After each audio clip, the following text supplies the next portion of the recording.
Assalamualaikum warahmatullahi wabarakatuh. Selamat pagi, salam sejahtera bagi kita semua, keluarga Indonesia dimanapun berada. Satu kajian yang menarik di pagi hari ini tentang bagaimana Anda mendesain sebuah aktivitas belajar mengajar berbasis ramah otak. Satu kajian yang sangat menantang ya, mengingat kita sekarang sering membahas tentang apa yang namanya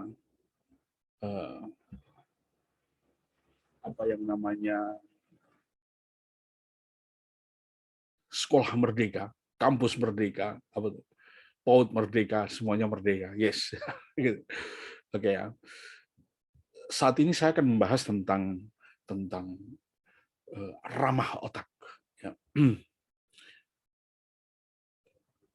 Bapak Ibu semuanya, spesial para guru Indonesia, berbicara tentang ramah otak sebetulnya amat-amat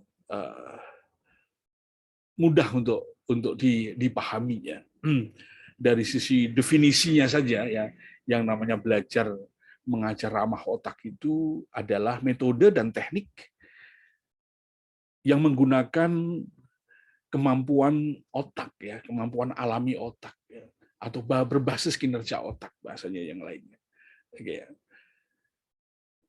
Belajar sendiri, pembelajaran sendiri yang ramah otak itu tentunya menggunakan teknik yang sesuai dengan bagaimana cara kerja otak manusia bekerja secara alami, secara fisiologis. Enak kan panduannya ya. Bagaimana cara belajar yang ramah otak ya, ikuti aja bagaimana otak bekerja gitu ya. Bagaimana pengajaran yang ramah otak ya. Tentunya tidak jauh ya dengan bagaimana belajar ya. Tentunya harus mengikuti bagaimana para anak didik menerima pelajaran-pelajaran itu.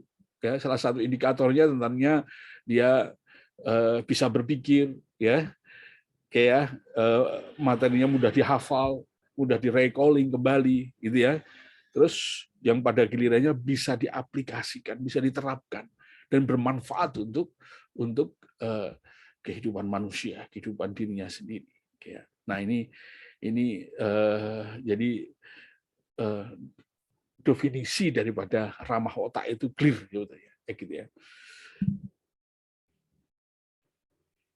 Karena definisinya clear, maka kita bisa dengan mudah apa yang dibutuhkan oleh yang namanya ramah otak ya, gitu ya.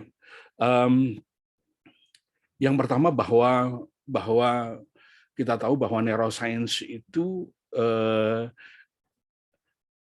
adalah salah satu ilmu yang bisa menjadikan pijakan yang kuat sekali untuk aktivitas belajar ya. Karena kita tahu bahwa proses belajar mengajar itu melibatkan otak. Ya. Apa pentingnya untuk masa saat ini dan masa depan? Kita tahu bahwa turbulensi kehidupan manusia semakin lama semakin apa namanya ketat ya gitu, semakin meningkat, naik turun maksud saya, naik turunnya semakin cepat. Apa namanya, kompetensinya semakin ketat gitu ya. Kehadirannya ya, change-nya, perubahan bisnis semakin sulit diterka dan seterusnya. Ya. Nah, ini memerlukan kecakapan manusia, kecakapan yang pada gilirannya akan digunakan untuk melakukan aktivitas keharian termasuk dalam dunia keluarga dan dunia bisnis. Ya. Berbicara tentang ramah otak juga tidak lepas daripada neuroplastisitas ya, salah satu teori yang salah satu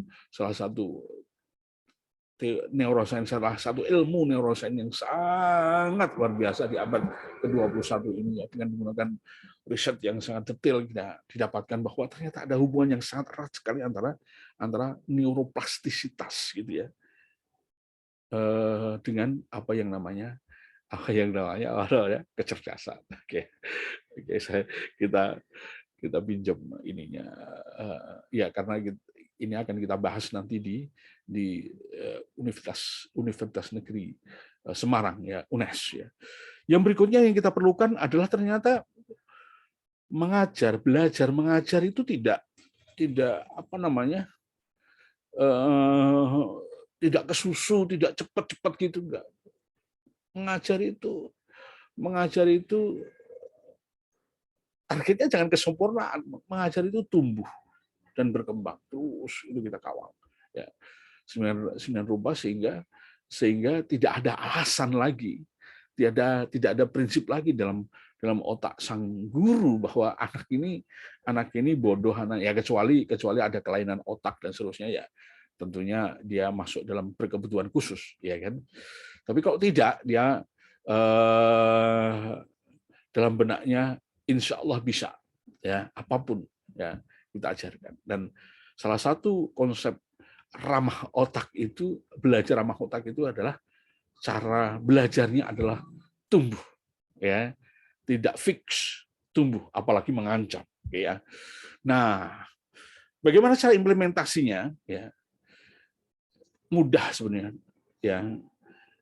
Lakukan 3 hal. Kenali apa yang dikenali, kenali komponen-komponen otak yang berhubungan dengan aktivitas belajar ramah otak, ya. Kemudian praktekkan, lakukan, ya. Lakukan apa yang dipelajari itu. Harus bisa kita lakukan, ya.